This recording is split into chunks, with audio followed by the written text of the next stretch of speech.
Recently, when I was reading E. Stanley Jones's Abundant Living during my morning quiet time, I came upon a phrase out of Jeremiah that I'm sure I've read a lot of times before, but honestly had never really caught my attention until that morning when I saw it in one of Stanley Jones's devotional readings.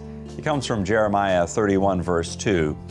Jeremiah is talking about those years when the Israelites were wandering about in the wilderness before going into the Promised Land. And he said this, "They found grace in the wilderness."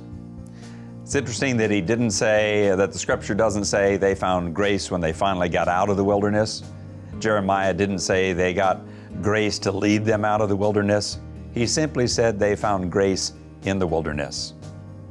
A couple hours after reading that, we began our first day of board meetings.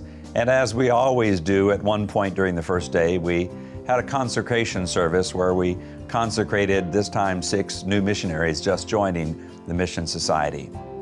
As we always do, we end that service with the Lord's Supper.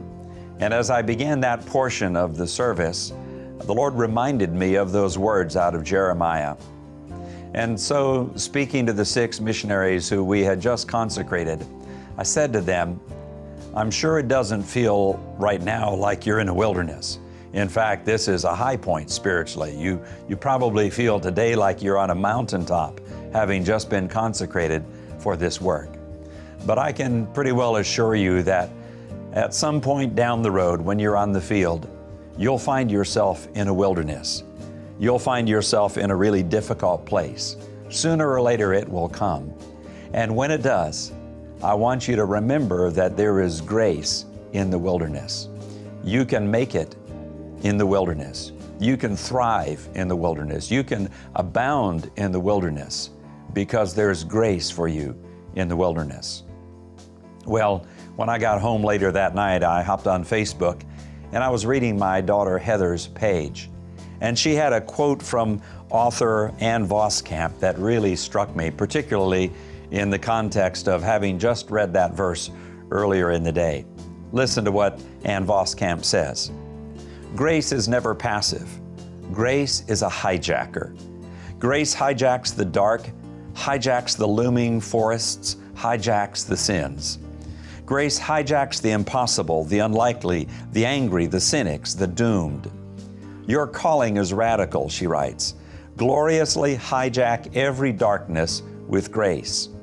To love mercy and do justice and follow Christ means to be the revolutionary guerrillas of grace, radically turning the fallen world upside down. And if grace is a hijacker of the dark, then it makes sense to give thanks in the most unlikely places."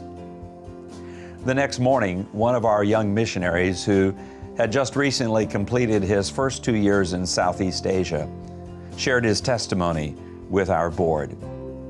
He shared how the first 2 years on the field were an incredibly difficult time for him and for his precious young wife. It was in many respects a wilderness experience for them. But after sharing how difficult those months had been for them, he went on to tell about the amazing ways in which God had met them, really how God had rescued them when they felt like they were at the end of their rope. Looking back at that time, he said he knew now why God had sent them to the field. He said, "God sent us there to save us, to transform us." They found grace in the wilderness. I suspect that some of you watching the video this month might be in the middle of your own wilderness time. If you are, I want to just assure you today that there's grace for you in the wilderness.